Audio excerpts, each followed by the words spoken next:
Now to that baffling museum mystery that sounds like something straight out of a movie. An ancient Egyptian statue spinning in place inside an exhibit at a top museum.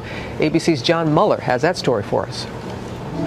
Curse, caper, or clever prank. This morning, heads in England are spinning after this time-lapse video appeared to capture an ancient Egyptian statue doing the same thing, spinning. This, they say, is no night at the museum. Hi, how you doing? Instead, it's happening in broad daylight. That's right, watch again. The curator of the Manchester Museum says this is not sleight of hand. Instead, he says it's a 1,000-year-old statue seemingly turning its back on onlookers, all filmed over an 11-hour period and then sped up.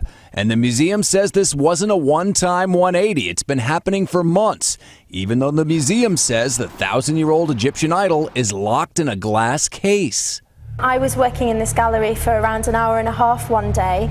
The statuette had moved 45 degrees and the gallery was empty. Nobody was walking through. So how can that be explained by visitor footfall or vibration? So, could the pharaoh be fed up? Is this ancient artifact angry? They were placed in the tomb as substitutes for the body in case something should happen to the body. They were sort of an ancient Egyptian security. Others say the weird rotation is the result of subtle vibrations, causing the staid statue to do the twist. The statue only seems to spin during the day when people are actually in the museum. It could very well have something to do with its individual placement, the individual character of the statue. Of course, some wonder if that foot traffic theory may have some legs. The Nebsenu statue has been caged up in the display case for 80 years facing forward. Perhaps it now wants people to see the inscription on its back, asking for bread, beer, and beef, and maybe a ride to the local pub. For Good Morning America, John Muller, ABC News, New York.